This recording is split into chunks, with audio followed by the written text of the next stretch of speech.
Gálatas capítulo 5, vamos a tener en este pasaje nuestro sermón de este día. Gálatas capítulo 5, versículo 16 hasta el versículo 26. Ya que tengan la cita bíblica, pueden ponerse de pie para hacer la lectura, hermanos.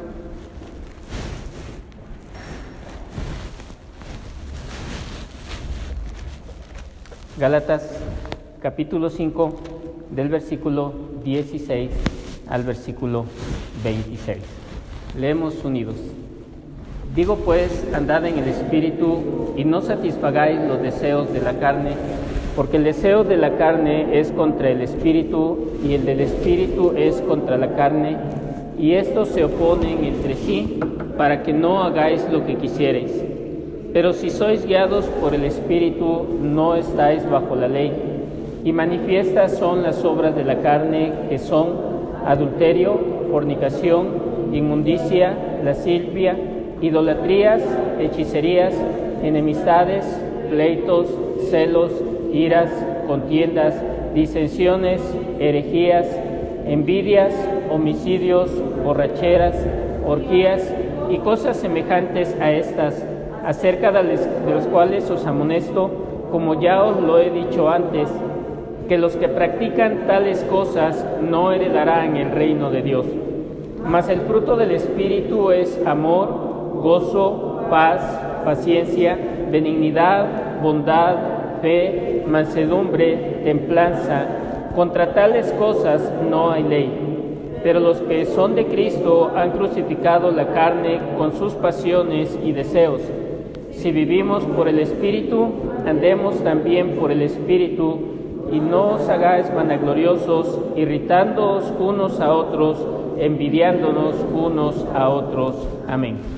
Pueden sentarse, hermanos. Bien, continuamos con nuestro tema, lo viejo y lo nuevo a la vez, la lucha que hay entre la vieja naturaleza y la nueva naturaleza. Recordemos que describimos la naturaleza tanto espiritual como la naturaleza carnal como dos fuerzas, dos influencias, dos capacidades que están en nuestra vida y que una lucha contra la otra por controlar la vida del creyente. Antes de ser creyente no teníamos esta lucha, y ahora que somos creyentes cuando la persona es creyente, entonces empieza esta lucha. Vemos que estas dos cosas, tanto la carne como el espíritu, afectan cada área, cada faceta de la vida del ser humano. Y estamos estudiando 5 facetas, 5 cosas que cualquiera de estas dos capacidades van a afectar en la vida de una persona. Ya vimos cómo ellas afectan la mente, afectan nuestros pensamientos, nuestros razonamientos, ¿verdad? Vimos también al final que nosotros tenemos la mente de Cristo como hijos de Dios y que nuestra manera de vivir y de pensar ha de ser totalmente diferente a una persona que no tiene a Cristo. Vimos cómo estas capacidades afectan el corazón, el ser interior de la persona, de donde emanan las decisiones, los pensamientos. Ese corazón, que es donde Dios trabaja, también es afectado por estas dos situaciones. La semana pasada hablamos de la conciencia, y la carne o el espíritu también afectan la conciencia, de tal manera que una persona puede tener la conciencia endurecida, la puede tener cauterizada, su conciencia puede no decirle ya nada cuando va a pecar, o su conciencia puede ser sensible por el Espíritu Santo, una conciencia renovada, y llevar a la persona a sentir dolor, a sentir culpa cuando ha pecado. Vimos cómo manejar ese sentimiento de culpa, no tomemos las salidas como mucha gente, ¿verdad?, de la depresión, del suicidio. No tomemos la salida como algunos otros de echarle la culpa a otras personas o definitivamente de no sentir nada, ¿verdad? Eso veíamos la semana pasada. Dijimos que ahí, de acuerdo a lo que dice Romanos capítulo 2, Dios juzgará la vida de las personas que no han escuchado el mensaje del Evangelio de acuerdo a la conciencia, de acuerdo a la ley que Dios ha puesto en ellos, como una conciencia que les dicta lo que está bien y lo que está mal. Así que tal vez nosotros no tengamos mucho conocimiento de la Biblia, pero tenemos una conciencia, y sobre lo que esa conciencia dice de nosotros, nos acusa de que hemos hecho cosas malas, de que llevamos cargando, ¿verdad?, gran cantidad de culpa. Dios nos traerá a juicio en base a esa conciencia, que nos acuse o nos defienda, de acuerdo a lo que dice Pablo ahí en Romanos capítulo 2. En esta tarde vamos a ver cómo la vieja naturaleza y la nueva naturaleza afectan el alma, la faceta del alma. Los salmistas utilizaron mucho la palabra alma, de hecho el Antiguo Testamento la utiliza de una manera muy amplia, y nosotros necesitamos entender qué es el alma verdaderamente. Hay dos posturas en la iglesia cristiana en cuanto a la composición del ser humano. Una es la postura que dice que el ser humano está compuesto de tres partes: espíritu, alma y cuerpo, dice esa postura. Y hay algunos pasajes, uno de ellos se encuentra en 1 Tesalonicenses capítulo 5, donde Pablo llama a la santificación y dice que todo vuestro ser, y ahí Pablo escribe, espíritu, alma y cuerpo sean santificados.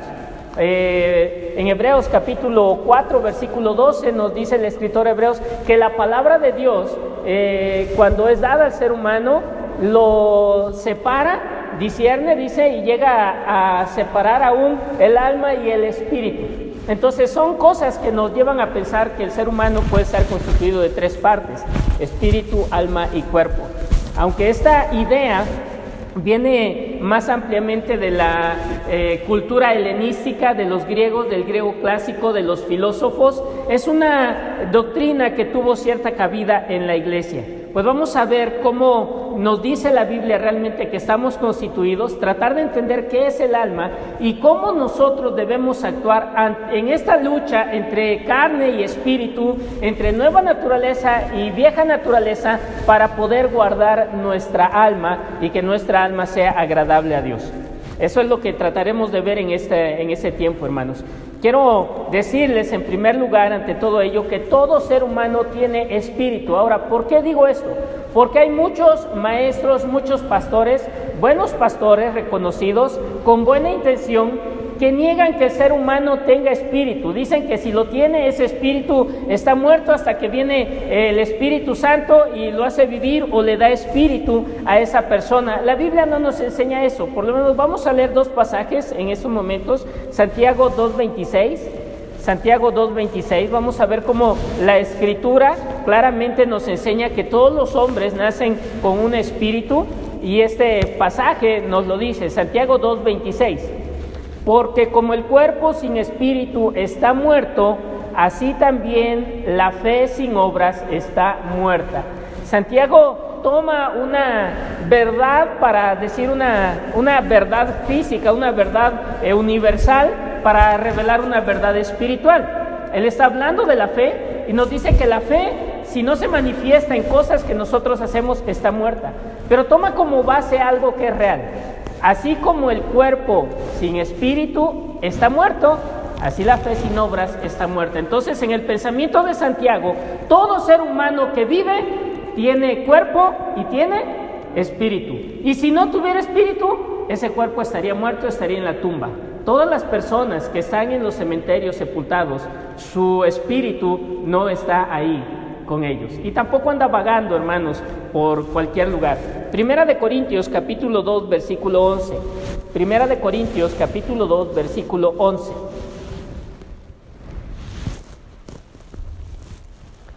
Primera de Corintios 2:11. Porque ¿quién de los hombres sabe las cosas del hombre, sino el espíritu del hombre que está en él? Así tampoco nadie conoce las cosas de Dios, sino el Espíritu de Dios. Pablo aquí nos dice que solo el Espíritu Santo, el Espíritu de Dios, conoce a Dios verdaderamente, de manera completa, perfecta, así como el espíritu que está en el hombre. Y si notan esas dos palabras espíritu, una está en minúscula, la que se refiere al espíritu del hombre, y la que se refiere al Espíritu de Dios está en mayúscula, porque es un nombre propio y pertenece a la Trinidad. Entonces, así como el hombre tiene un espíritu que lo ayuda a verse, a conocerse interiormente, también el Espíritu de Dios conoce al mismo Dios. Entonces, esos dos pasajes nos muestran una verdad, y es esta verdad: el hombre, el ser humano, tiene espíritu.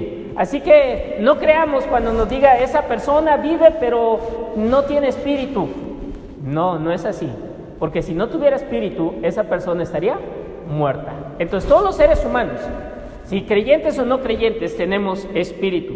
Ahora, eso debemos entenderlo bajo la doctrina que nos enseña en la Biblia, cómo está constituido el ser humano. Porque entonces surge la pregunta, hermano, entonces, ¿sí tenemos espíritu, alma y cuerpo? ¿O solo tenemos espíritu y cuerpo y el alma dónde quedó? ¿O tenemos alma y cuerpo y el espíritu dónde quedó? Bien, pues básicamente lo que creemos, y yo considero la doctrina más bíblica con respecto a la composición del ser humano, es la doctrina que teológicamente llamamos la dicotomía. En palabras sencillas, ¿sí?, que el hombre está constituido de dos elementos, nada más, de dos elementos. ¿Cuáles son esos elementos? Es el cuerpo y el alma o espíritu. ¿Escucharon bien? El cuerpo y el alma o espíritu. Damos aquí a alma y espíritu una categoría de sinónimos. ¿Por qué lo hacemos así? Porque vamos a ver en los distintos pasajes que vamos a estar citando cómo la Biblia intercambia estos dos elementos como sinónimos verdaderamente. No hay una distinción específica de qué es uno o qué es el otro. Y la Biblia siempre nos va a decir esa verdad. El ser humano está constituido de dos partes. Así que vamos a estudiar lo que la Biblia dice con respecto a esto. En primer lugar, esta postura se ve claramente en la creación. En Génesis 2:7, Génesis capítulo 2, versículo 7, dice la palabra: entonces Jehová Dios formó al hombre del polvo de la tierra y sopló en su nariz aliento de vida, y fue el hombre un ser viviente. Dice la palabra, Dios tomó del polvo de la tierra, formó de ese polvo a un hombre. Ahí está el cuerpo, ahí está lo material, el aspecto material del ser humano. Y después dice, y sopló en él, ¿qué sopló? Aliento de vida. Y fue el hombre entonces un alma viviente, porque la palabra en hebreo, la palabra ser viviente es la palabra hebrea nefesh, que se traduce como ser vivo o que se traduce como alma también. Y generalmente en la traducción griega del Antiguo Testamento, la palabra hebrea nefesh se traduce con la palabra griega psique, que también se traduce al español como alma o espíritu. Entonces vemos cómo Dios creó al hombre constituido de dos partes, una parte material que fue el cuerpo que tomó del polvo de la tierra, y una parte espiritual que Él dio al hombre a través de su soplo de aliento de vida. Tenemos otros pasajes, por ejemplo Mateo 6:25, el Nuevo Testamento nos confirma esta situación, describe al ser humano como un ser compuesto de cuerpo y alma. Mateo 6:25, por tanto os digo, no os afanéis por vuestra psique, en griego, vida o alma, qué habéis de comer o qué habéis de beber, ni por vuestro soma, en griego, cuerpo, qué habéis de vestir. ¿No es la psique más que el alimento y el soma más que el vestido? Y si vemos en lo que el Señor Jesucristo está enseñando en cuanto al afán y la ansiedad, Él distingue al ser humano de estas dos formas. Tiene una psique, que es alma o espíritu, que se traduce aquí como vida, y vamos a ver un poquito más adelante por qué decimos eso, y tiene un cuerpo. Y el hombre batalla, ¿verdad?, en sus necesidades, y da mucha importancia a las necesidades del cuerpo, pero da poca importancia a las necesidades del alma. Y aquí el Señor Jesucristo está haciendo que recapacitemos. ¿Qué es más importante? ¿Tener un cuerpo o que este cuerpo esté vivo? Tenemos muchos cuerpos en el panteón, hermanos. ¿Nos sirven de algo? Entonces lo importante es que ese cuerpo esté vivo, ¿sí? Y si Dios da un cuerpo y le da a ese cuerpo vida, ¿creen que Dios no tiene la capacidad, así como mantiene esa alma viva, no tiene la capacidad de proveer todo lo necesario para el sustento de ese cuerpo? Es lo que el Señor Jesús quiere que pensemos aquí en este pasaje. No es la vida, ¿sí?, el estar vivo, el alma, más que el cuerpo. Y entonces, si Dios sostiene, te mantiene con vida en esta tierra, ¿crees que Dios no te dará lo necesario para el cuerpo? Vestido, alimento, abrigo. Claro que Dios lo dará. Entonces, vemos que en este pasaje Dios, el Señor Jesucristo, nos está enseñando que el ser humano también está constituido de un cuerpo y un alma. Eclesiastés capítulo 12, versículo 7. Eclesiastés 12:7, un pasaje que generalmente usamos en los funerales. Eclesiastés capítulo 12, versículo 7. Voy a leer desde el 6 para que entendamos un poquito el contexto. Dice: antes de que la cadena de plata se quiebre y se rompa el cuenco de oro y el cántaro se quiebre junto a la fuente y la rueda sea rota sobre el pozo. Eso habla de las debilidades que el ser humano experimenta al ir envejeciendo. Dice versículo 7: y el polvo vuelva a la tierra como era y el espíritu vuelva a Dios que lo dio. Si el ser humano está constituido de tres partes, el cuerpo vuelve a la tierra, el espíritu vuelve a Dios, y la otra tercera parte, ¿dónde se queda? ¿A dónde va? No podemos dar una respuesta a eso porque la Biblia no nos la da, porque la Biblia nos enseña que el ser humano solo está constituido de dos partes, una material y una espiritual. Así que, como lo mencioné, tanto en el Antiguo como en el Nuevo Testamento, la enseñanza es que el ser humano tiene estos dos elementos. Alma y espíritu son lo que en hebreo es nefesh y lo que en griego es psique. Y cada uno de estos pasajes que hemos mencionado tienen esas palabras, hermanos. Ahora, consideremos las siguientes tres cosas que les voy a decir aquí. En primer lugar, existen varios pasajes que claramente presuponen que el ser humano tiene dos partes, como hemos visto. Y voy a citar otro pasaje, Romanos 8:10. ¿Qué dice Romanos 8:10?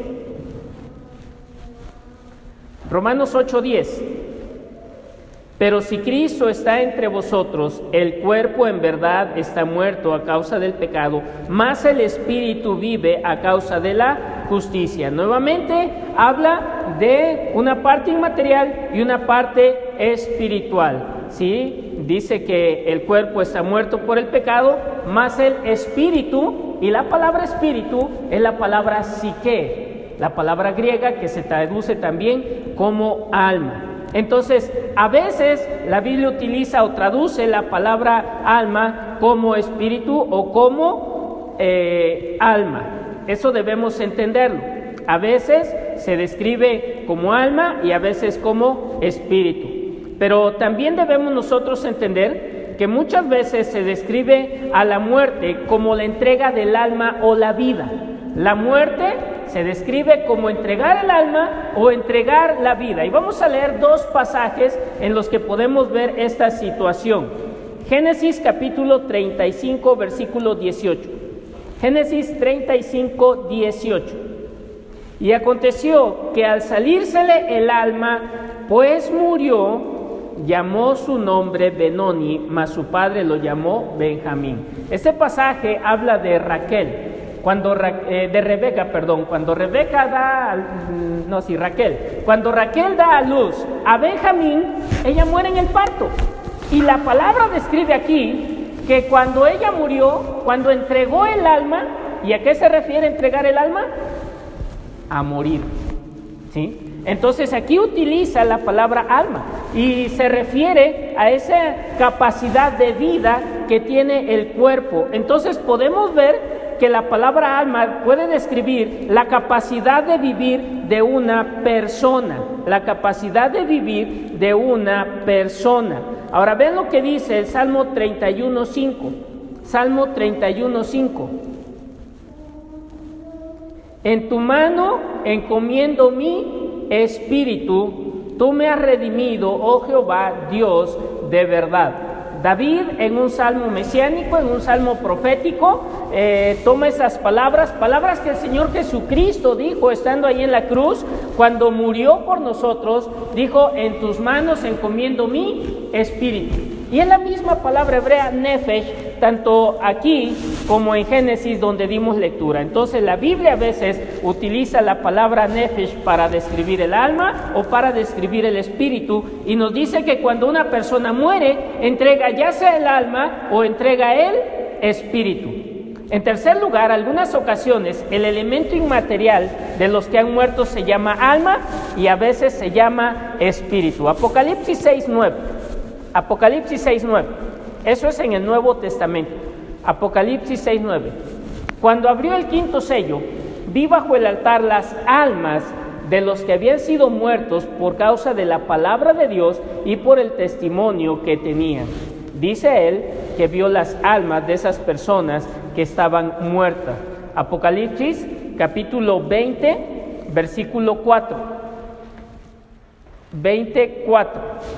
Y vi tronos y sentados sobre ellos los que recibieron facultad de juzgar, y vi las almas de los decapitados por causa del testimonio de Jesús y por la palabra de Dios, los que no habían adorado a la bestia ni a su imagen y que no recibieron la marca en sus frentes ni en sus manos, y vivieron y reinaron con Cristo 1000 años. Ahí vemos que también cuando uno muere, esa se dice que ven sus almas o las almas van a Dios. Hebreos capítulo 12, versículo 23. Hebreos 12, 23. Hebreos 12, 23. A la congregación de los primogénitos que están inscritos en los cielos, a Dios el juez de todos, a los espíritus de los justos hechos perfectos. Aquí el escritor Hebreos describe aquella parte inmaterial de los justos que han muerto, que están delante de Dios, los describe como espíritu, o utiliza la palabra espíritu, se traduce la palabra espíritu. Entonces vemos cómo la Biblia utiliza esta palabra alma para referirse a veces tanto al espíritu como al alma en sí.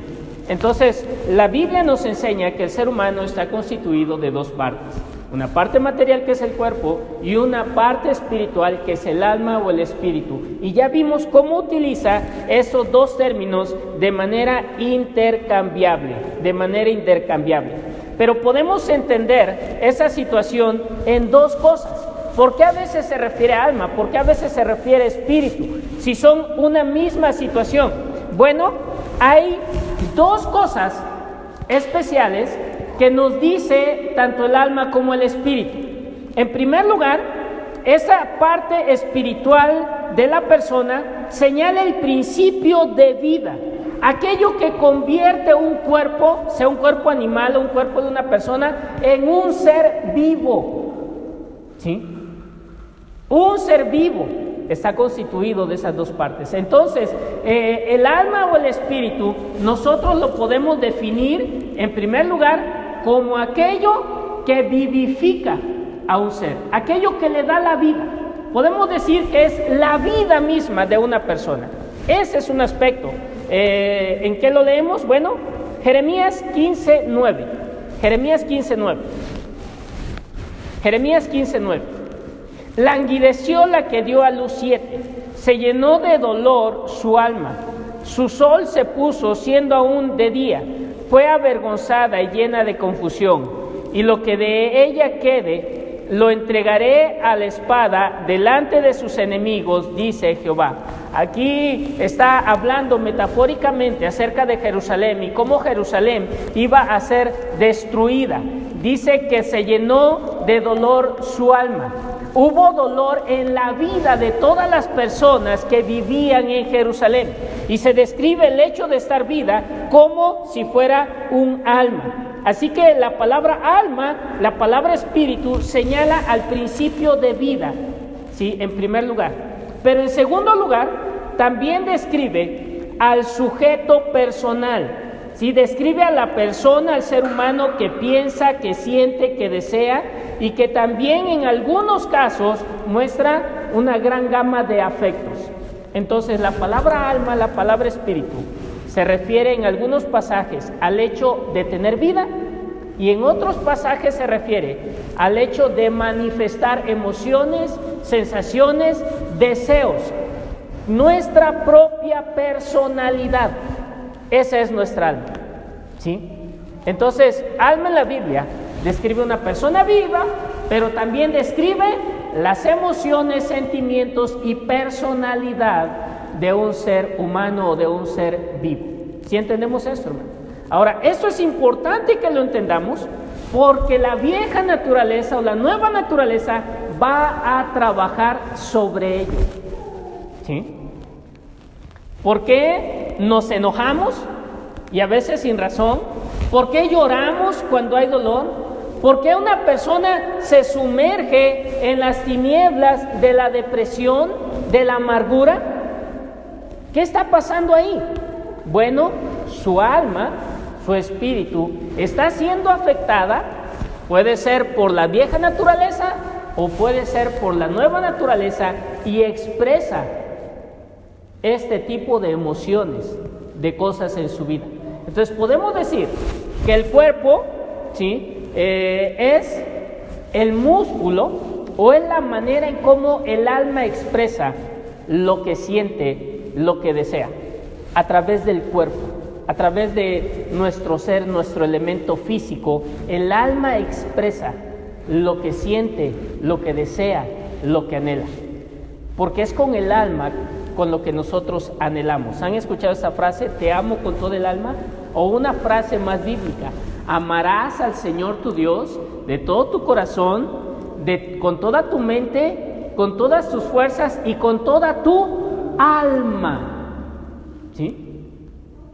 Por eso los salmistas hablaban a su alma. El salmo que cantamos, Salmo 103, el salmista decía, bendice alma mía a Jehová. Se dirigían a su alma para que su alma reconociera todo lo que Dios había hecho, que cantara con su boca, que aplaudiera, que hiciera cosas que reconocieran la bondad de Dios. ¿Cómo? A través de la expresión del cuerpo. Entonces, el alma se manifiesta a través de nuestro cuerpo. El alma está constituida de tal manera que a través de ella nosotros sentimos, que nosotros podemos expresar alegría, gozo, tristeza, amargura, podemos expresar también preocupación a través de nuestra alma. Toda esa gama de sentimientos, de emociones. Nuestra alma tiene también voluntad.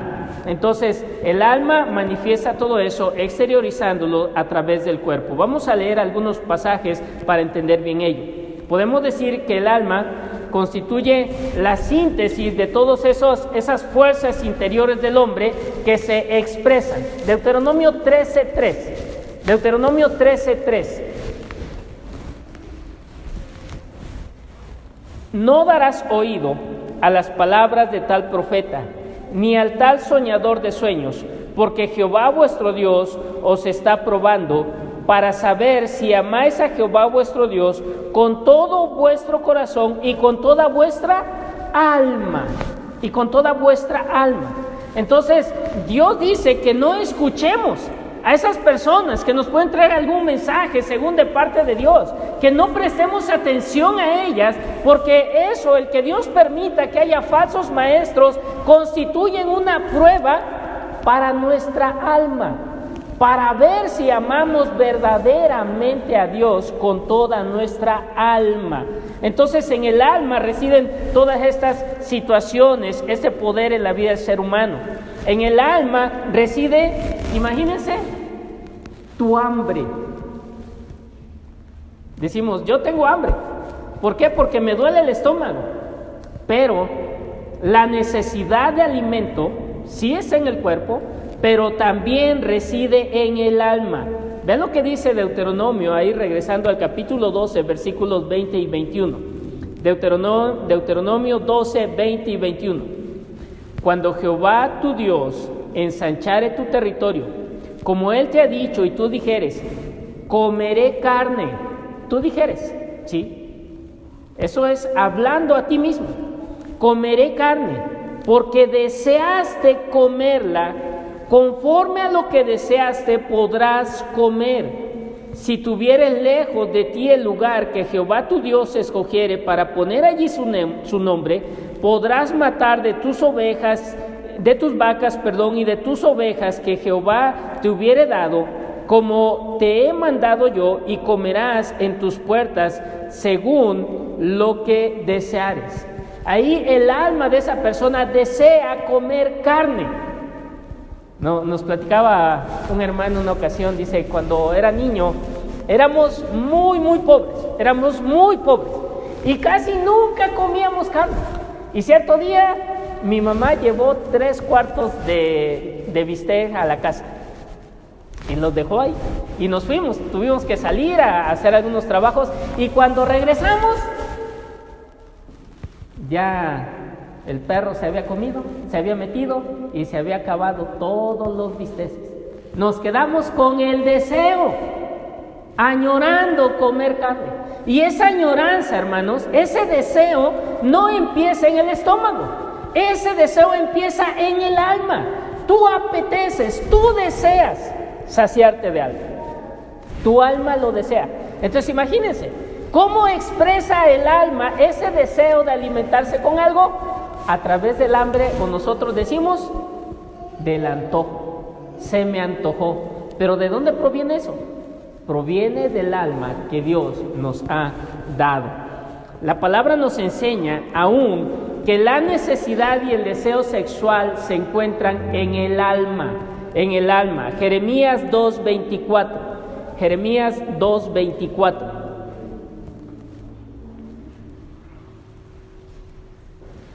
Desde el 23 leo, dice: ¿cómo puedes decir, no soy inmunda, nunca anduve tras los Baales? Mira tu proceder en el valle, conoce lo que has hecho. Dromedaria ligera que tuerce su camino, asna montés acostumbrada al desierto, que en su ardor olfateó el viento de su lujuria. ¿Quién la detendrá?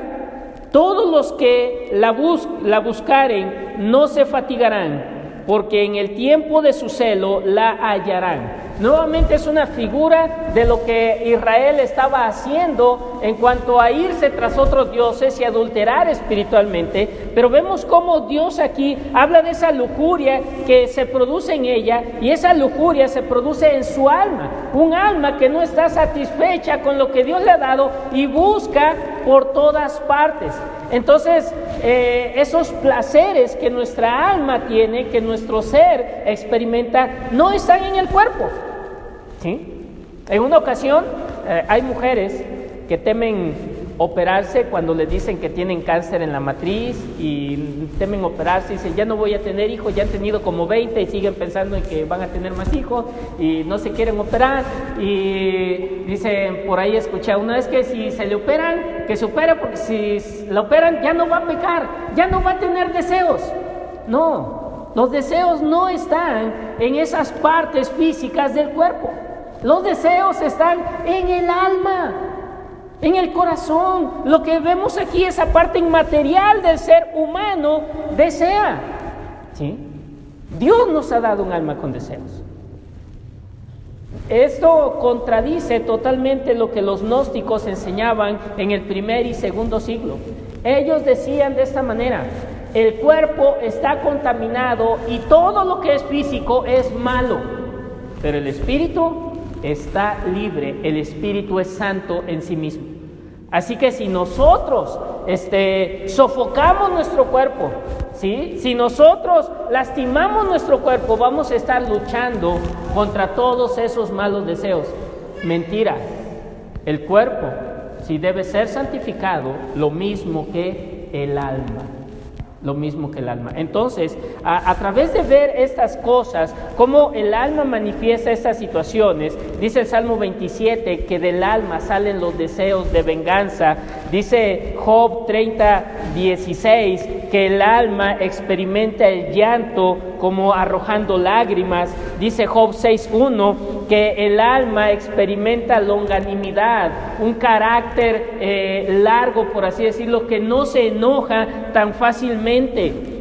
David en el Salmo 139, versículo 14, dice que el alma tiene un conocimiento de Dios, y bajo ese conocimiento nosotros tenemos que maravillarnos por la grandeza de Dios. Primero de Samuel, capítulo 20, versículo 4, dice que el alma puede pensar y exteriorizar esos pensamientos. Y algo muy importante que pude ver en esto, en Lamentaciones 3:20, un pasaje que tal vez conocemos, ¿verdad? Lamentaciones 3:20, dice: lo tendré aún en memoria, porque mi alma está abatida dentro de mí. Nuestra alma debe llevar a recordar la grandeza de Dios. Nuestra alma debe hacernos ver en retrospectiva para alimentar nuestro ser y levantarnos de los momentos difíciles, duros que hemos podido vivir en nuestra vida. Nuestra alma nos lleva a acordarnos de nosotros mismos para recapacitar y cambiar nuestra vida. Entonces, todo esto pasa en el alma. El alma, por así decirlo, es nuestro verdadero yo. Y lo que la gente ve con nuestras acciones, hermanos, no es todo nuestro verdadero yo. Es una pequeña parte. Y muchas veces, cuando nuestra naturaleza pecaminosa toma control, es solamente una falsificación de nuestro verdadero yo. Por eso el Señor le dijo a Samuel, cuando fue a ungir al segundo rey de Israel, allá a la ciudad de Belén, en la familia de Isaí, cuando Samuel vio llegar al hijo mayor al hermano mayor de David, al hijo mayor de Isaí, dijo, está grandote, está fuerte, se ve que tiene carácter, y ya lo iba a ungir. Y Dios le dijo, Samuel, espérate, este no es. Tú ves lo que ve el hombre, pero yo no veo solo lo que ve el hombre, yo veo el corazón. Y de acuerdo al corazón de ese hombre, él no es el rey que yo quiero para Israel. Entonces, hermanos, la expresión de nuestra alma a través de nuestras acciones puede engañar a muchas personas.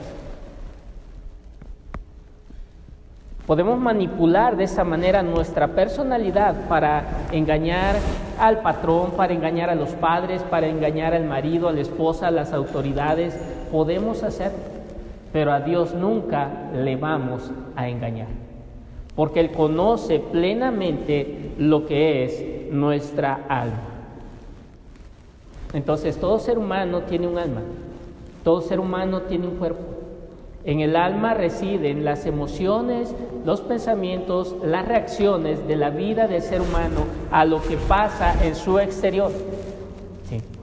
Pero puede esta ser dirigida por el Espíritu y sincera para con Dios, o puede esta ser dirigida por la carne y engañar a todo mundo, aún a sí mismo. ¿Sí? Ahora, la Biblia nos enseña que todas las personas, aunque nacemos con esta parte inmaterial, espíritu o alma, nos dice que cuando nacemos en este mundo, la carne o la vieja naturaleza es la única influencia que el alma de esa persona tiene sobre sí. 3 pasajes que nos muestran esto. Efesios 2, 1 al 3. Efesios 2, 1 al 3.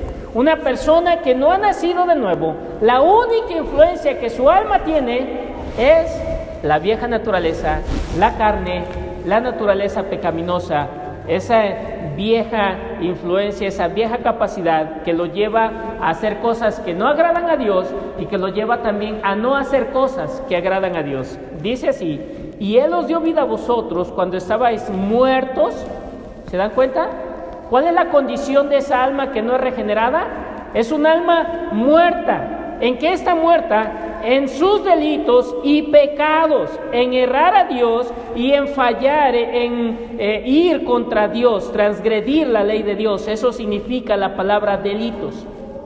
En los cuales anduvices en otro tiempo, siguiendo la corriente de este mundo, conforme al príncipe de la potestad del aire, el espíritu que ahora opera en los hijos de desobediencia, entre los cuales también todos nosotros vivimos en otro tiempo en los deseos de nuestra carne, haciendo la voluntad de la carne y de los pensamientos, y éramos por naturaleza hijos de ira, lo mismo que los demás. El alma muerta está separada de Dios, no puede más que seguir el estilo de vida de un sistema desarrollado por el diablo, por Satanás en este mundo. Está bajo el poder, bajo el dominio del diablo, y el único destino es recibir la ira de Dios. Es un alma influenciada solamente por la naturaleza pecaminosa. Romanos 1, 28 al 32. Romanos 1, 28 al 32. Y como ellos no aprobaron tener en cuenta a Dios, Dios los entregó a una mente reprobada para hacer cosas que no convienen, estando atestados de toda injusticia, fornicación, perversidad, avaricia, maldad, llenos de envidia, homicidios, contiendas, engaños y malignidades, murmuradores, detractores, aborrecedores de Dios, injuriosos, soberbios, altivos, inventores de males, desobedientes a los padres, necios, desleales, sin afecto natural, implacables, sin misericordia, quienes habiendo entendido el juicio de Dios, que los que practican tales cosas son dignos de muerte, no solo las hacen, sino que también se complacen con los que las practican. La mente reprobada es una expresión de un alma que no está sujeta a Dios. Es una expresión de un alma controlada por la carne, por sus deseos pecaminosos. Está separada y opuesta a Dios. Y recordemos entonces que esta mente que se describe aquí en el versículo 28 es una de esas facetas del alma. Y vean todo lo que esa alma, que no está sujeta a Dios, es capaz de hacer.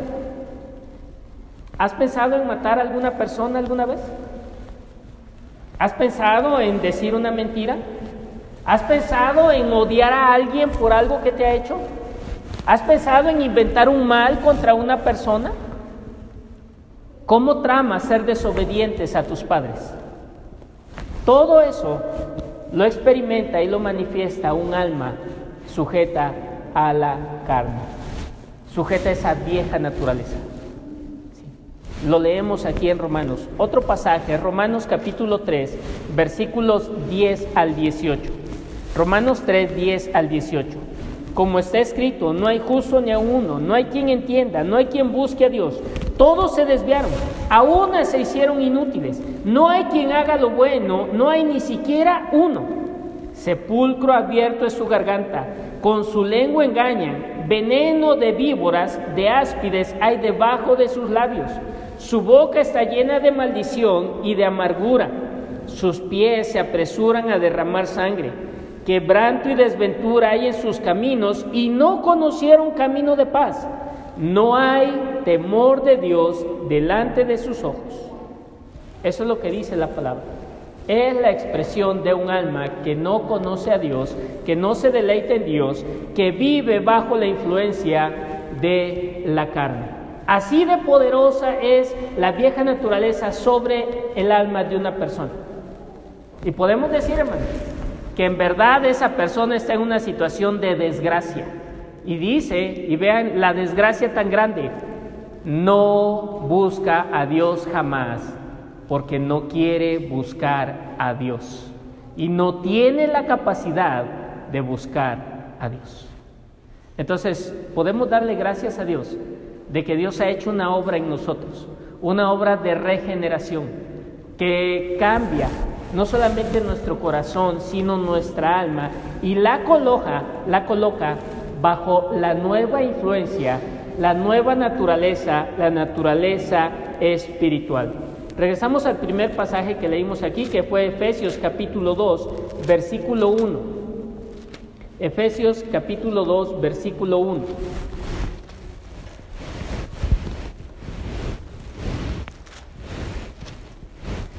Dice, y Él os dio vida a vosotros cuando estabais muertos en vuestros delitos y pecados. Dios, a través de su Espíritu Santo, lo primero que hace en una persona para su regeneración, su conversión, es obrar en su alma y hacer que esa persona desee a Dios. Dice la palabra de Dios aquí, en palabras de Pablo, que el Espíritu vivifica esa alma, le da vida a esa alma. ¿Qué quiere decir? Esa alma está separada de Dios y el Espíritu Santo la hace volver a Dios. Lo que Pablo describió en Romanos capítulo 3 como una incapacidad, como una inutilidad de la persona sin el Espíritu, en el capítulo 2 de Efesios lo describe como un gran milagro, el milagro de dar vida al alma de una persona, y esa persona puede nuevamente tener comunión con Dios. Dios nos dio vida. necesita una persona para ser librada de la influencia total de la carne, el poder del Espíritu Santo para ser vivificada. Pero también necesita no solamente ese poder que lo vivifique, sino necesita esa persona rendir el gobierno de su alma al Espíritu Santo, de tal manera que el Espíritu obre a través de su alma. Vean lo que dice Lucas en Hechos capítulo 13, versículo 4. Hechos 13, 4. ¿Por qué dije Lucas? Porque Lucas fue el escritor de Hechos, ¿sí? Hechos capítulo 13, versículo 4. Dice, ellos entonces, enviados por el Espíritu Santo, descendieron a Seleucia y de allí navegaron a Chipre. ¿Quién había enviado a esos hermanos a esas regiones? El Espíritu Santo. ¿Qué podemos ver en este pasaje? Que el Espíritu Santo opera sobre la parte espiritual de las personas y los lleva a hacer la voluntad de Dios. Lo ha vivificado y opera a través de él, hermanos. Entonces, los hermanos de los que se habla ahí tuvieron la responsabilidad de someterse, de obedecer a la voz del Espíritu Santo y hacer lo que él les estaba diciendo que hicieran, y así vivir en armonía a la voluntad de Dios. ¿Qué hemos de hacer? Siendo vivificados por el Espíritu, nuestra alma entra en armonía con Dios, ¿sí? Ahora tenemos que someternos a la dirección del Espíritu Santo en nuestra vida. ¿Cómo lo hacemos? Es ahí donde vamos al pasaje con que iniciamos en esta hora. Gálatas capítulo 5. Gálatas capítulo 5. Es muy interesante este pasaje. Y Pablo nos muestra esta misma lucha en varios aspectos en otras de sus cartas. Dice la palabra que el cristiano, que aquella persona que tiene el Espíritu, ha de manifestar en su vida el fruto del Espíritu Santo. El fruto del Espíritu Santo. ¿Qué es el fruto del Espíritu Santo? Bueno, es lo que el Espíritu Santo produce en la vida de una persona, produce en el alma de una persona. El Espíritu Santo va a actuar sobre el alma de esa persona y esa persona de manera natural va a manifestar todas esas expresiones del alma que, déjenme decirle, son las expresiones del carácter de Cristo Jesús. Las expresiones del carácter de Cristo Jesús. Y lo primero que nos dice en Gálatas 5, 6 al 25 es que hay una lucha entre estas dos capacidades por dominar al creyente. Dice así, Gálatas capítulo 5, versículo 16. Digo pues, andad en el Espíritu y no satisfagáis los deseos de la carne, porque el deseo de la carne es contra el Espíritu y el del Espíritu contra la carne. Y estos se oponen entre sí para que no hagáis lo que queréis. Las palabras contra significa estar en oposición y la palabra se opone significa ser adversario o ser adverso a. Señalan esta lucha que hay en la vida del creyente, una lucha verdadera, hermanos, una lucha real entre la vieja capacidad y la nueva capacidad. ¿Qué quieren? Cuando Dios nos rescató, nos dio en esta alma vivificada el desear hacer su voluntad. Y tú puedes leer en Romanos capítulo 7 cómo Pablo lo expresa de esta manera: yo no hago lo que deseo, y lo que deseo hacer no lo hago. ¿Por qué? Porque hay una ley en mí, la ley de la vieja capacidad, que me lleva a desobedecer a Dios y a no hacer lo que quiero. ¿Cuántas veces tú has tenido ganas de orar, has querido leer la Biblia y querer informarte de todo lo que Dios dice? ¿Cuántas veces has deseado tú ir y hacer una buena acción con una persona, con un hermano, con otro creyente? Lo has deseado en tu corazón, pero algo te ha impedido hacerlo. Y no me refiero a que llegó otra persona y te dijo, vamos aquí a hacer otra cosa, no. Algo en tu interior, algo en tu corazón, algo en tus deseos que no te permitieron hacer eso que tú sabías que tenías que hacer, porque el Espíritu te estaba llevando a sentir eso como tu responsabilidad. ¿Por qué no lo hiciste? porque está esta lucha. Y en ese momento, estas cosas en la carne te llevó a no hacer lo que tú querías hacer. ¿Cuántas veces has dicho, voy a perdonar a tal persona? Pero estás ya lista en tu mente para perdonarla, pero algo te lleva a no perdonar a esa persona.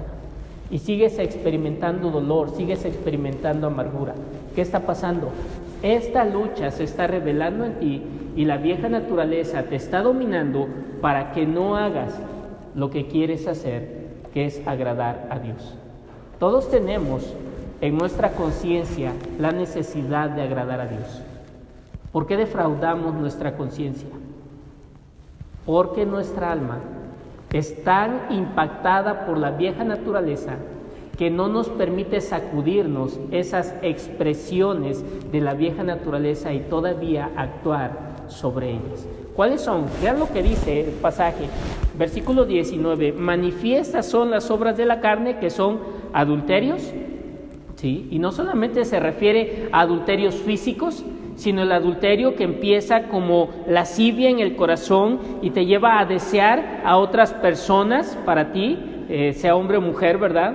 Fornicación, inmundicia, lascivia, idolatría, hechicerías, enemistades, pleitos, celos, iras, contiendas. ¿Por qué los esposos siguen peleando entre sí? ¿No tienen una nueva naturaleza? Claro que sí la tienen, si son creyentes, pero están dejando que su alma sea gobernada por la carne, por esa vieja capacidad. Y pasa algo y ya se están peleando y no se quieren perdonar, y como les digo a los hermanos, ¿verdad? Empiezan a vivir en amor e en silencio. Se aman pero no se hablan. Habitan la misma casa pero no se hablan. ¿Por qué? Porque su alma está siendo gobernada por la carne, por sus malos deseos que gobiernan su alma. Como si fueran todavía un alma caída que no ha sido vivificada por Dios. Viven entonces en enemistades, en pleitos, en celos. En celos. ¿Qué tan dañinos son los celos en la vida de una persona? Así la Biblia nos manda a tener celo por Dios. Pero es un celo conforme a la justicia, es un celo dado por el Espíritu Santo para glorificar a Dios y oponernos a todo aquello que no glorifica a Dios.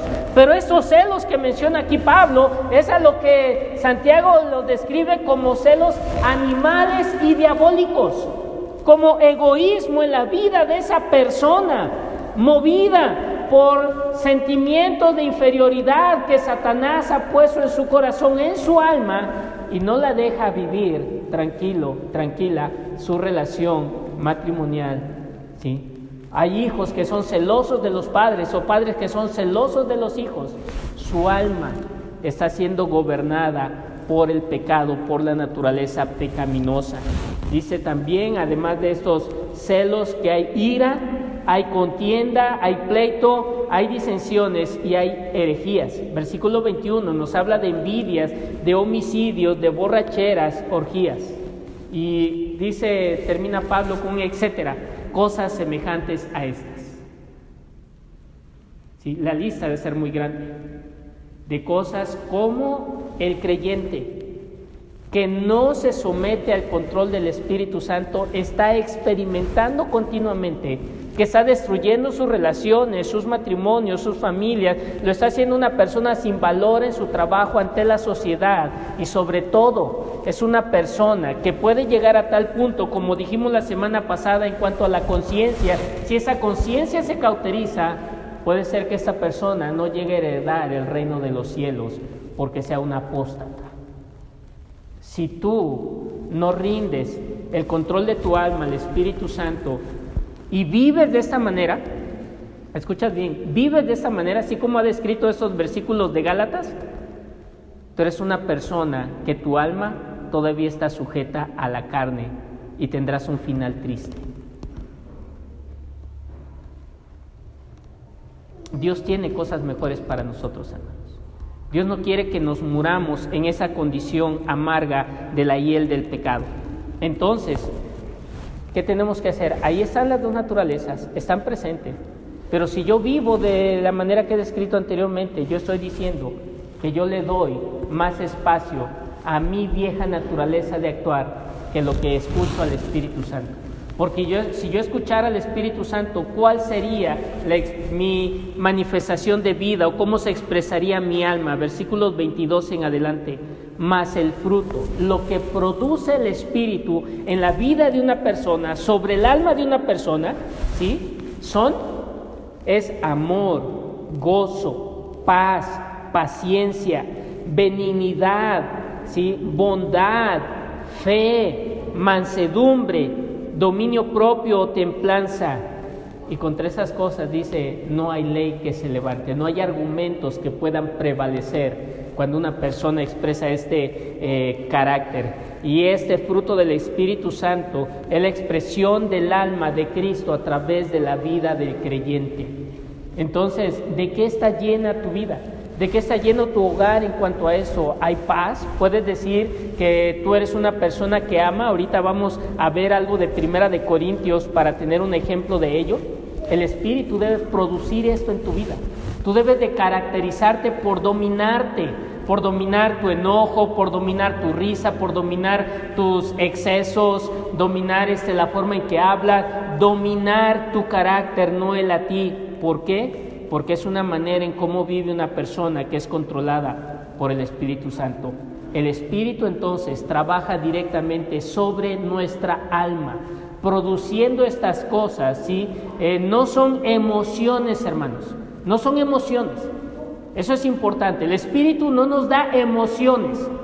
Nuestra alma tiene emociones, pero el Espíritu a través de su obra regula esas emociones para que en lugar de que esas emociones nos controlen y sean una expresión de nuestro pecado, esas emociones sean una expresión de la gracia de Dios sobre nuestras vidas y en lugar de destruir, edifiquen la vida de muchos a nuestro alrededor. Puedan ser algo grato a las personas. El fruto siempre es grato a las personas.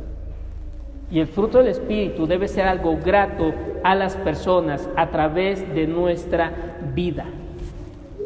¿Qué tienes que hacer? Dice el versículo 24, que tienes que crucificar tu carne con sus pasiones. Tienes que mortificar. Y es aquí donde entra en juego, hermanos, nuestra responsabilidad en cuanto a esa lucha de nuestra alma.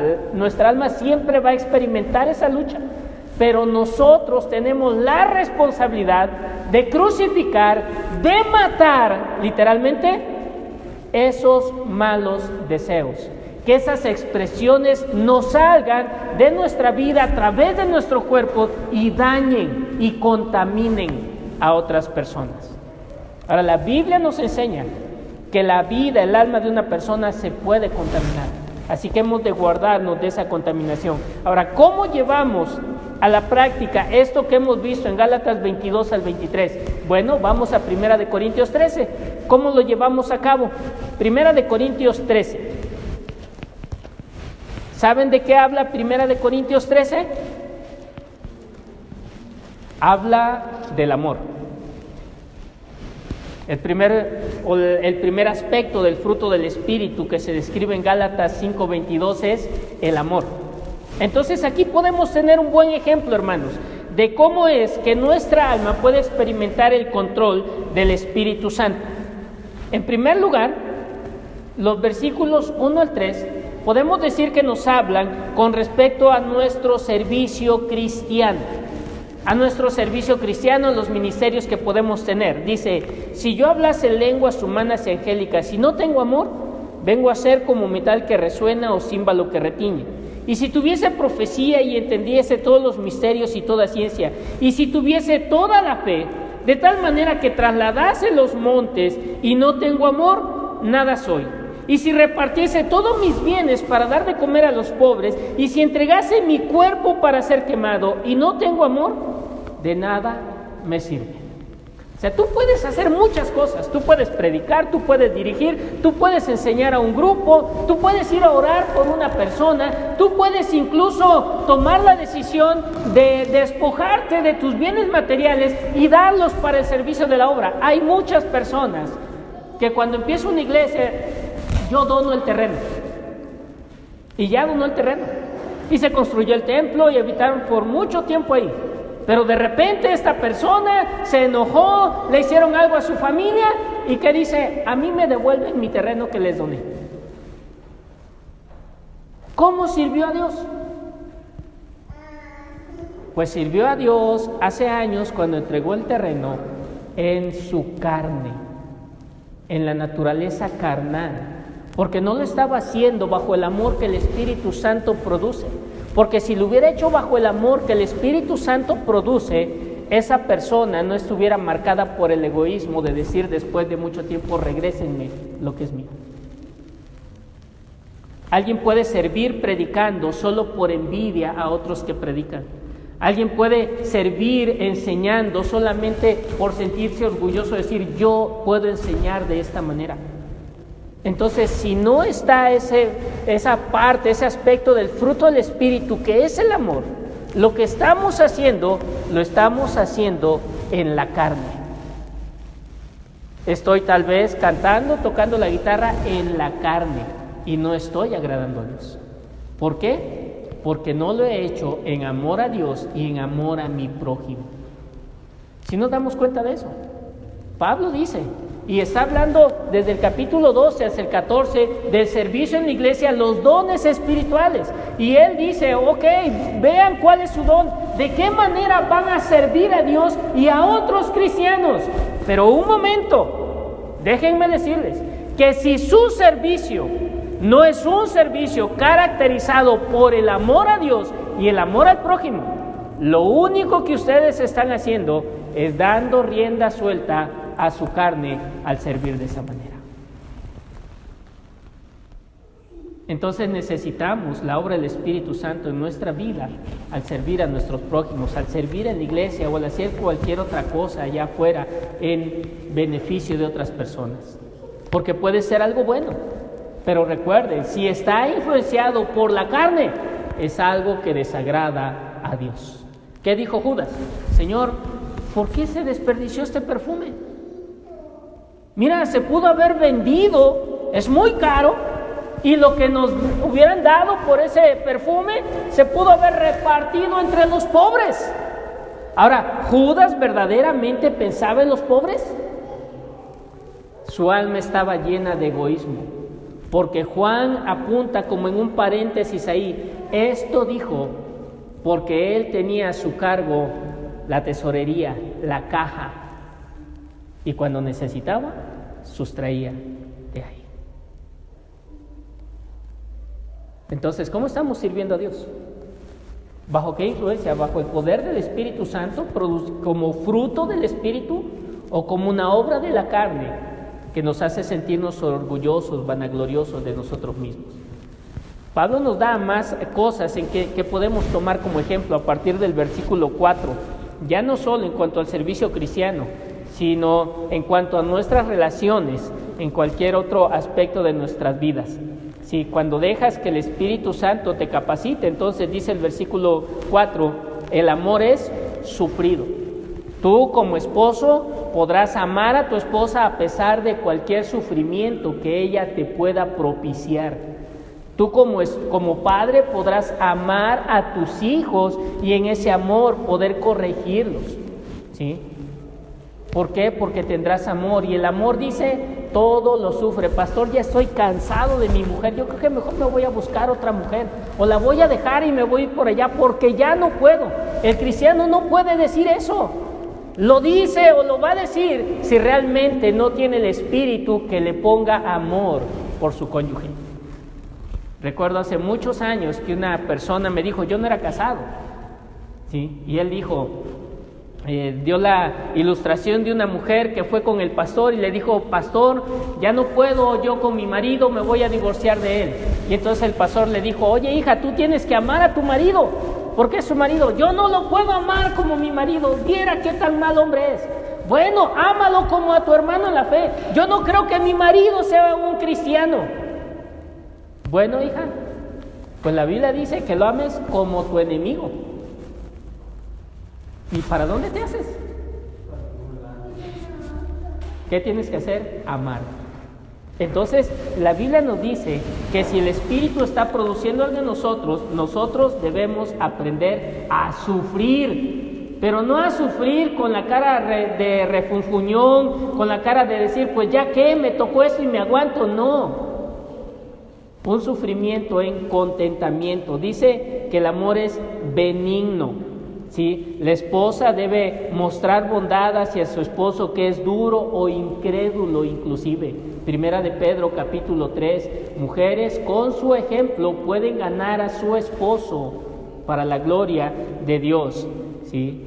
Aquel que trabaja no debe realizar su trabajo de manera egoísta. Dice aquí que el amor no tiene envidia, el amor no es jactancioso, o sea, no hace las cosas solo por su propio bien. El amor, dice la palabra también, que no se irrita, no te enojarás con el mal que tu vecino te haga cuando te eche la basura a tu casa, cuando tenga ahí su lavadero y toda la humedad se esté pasando a tu casa. No te debes irritar si el Espíritu Santo está en ti, de tal manera que hagas un desastre con tu vecino. Aprenderás a perdonar. Los padres aprenderán a perdonar a sus hijos. Los hijos debemos aprender a perdonar los errores de nuestros padres cuando nos educaron, porque el amor nos debe llevar a eso.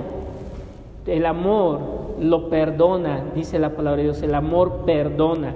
También nos enseña que no te alegrarás porque otros sufran cuando tú les eches la culpa de algo que pasó. Generalmente esto pasa con los niños, ¿verdad? Hicieron algo malo y están echando la culpa a otra persona, a otro niño, a uno de sus hermanos. ¿Para qué? Para que no los castiguen, para que no les peguen. No, el amor no hace nada indebido, dice la palabra. Entonces, de esta manera, hermanos, nosotros debemos aprender a que nuestra alma se someta a la obra del Espíritu Santo. Debemos nosotros edificarnos, dice Primera de Pedro 2:11, dejar que Dios nos edifique como piedras vivas. Atendiendo a lo que dice Pablo en 1 Tesalonicenses 5:23, debemos procurar la santidad de nuestro cuerpo y de nuestro espíritu o alma. Luchar contra las expresiones de la carne. ¿Cómo lo hacemos? De acuerdo a lo que dice Hebreos 4:12, exponte a la palabra de Dios. Lee la palabra, aprende la palabra. Y esto ayudará a que tu alma viva en santificación. ¿Qué otra cosa puedes hacer? Fortalece tu comunión con Dios. Fortalece tu comunión con Dios. Primera de Pedro 2:5 nos lleva a ver esta necesidad. Vosotros también, como piedras vivas, ser edificados como casa espiritual y sacerdocio santo, para ofrecer sacrificios espirituales aceptables a Dios por medio de Jesucristo. ¿Cómo voy yo a lograr que mi alma se someta al Espíritu? Número 1, sométete a la palabra, lee la palabra, memoriza la palabra. Número 2, busca y fortalece tu comunión con Dios. Tu comunión con Dios. ¿Y sabes qué, hermano? Lucha. Lucha. Ahí va a estar la carne, tratando de dominar sobre tu alma. Pero lucha. Habla tu alma como lo hacían los salmistas. ¿Sí? Alma mía, en Dios solamente reposa. Bendice, alma mía, a Jehová. ¿Sí? ¿Por qué te abates, oh alma mía? Habla a tu interior y lleva tu alma a estar en armonía con Dios y su palabra. Habla tu alma. Oremos, hermanos. Señor, te damos gracias por tu misericordia para nosotros en este día y te rogamos, Padre,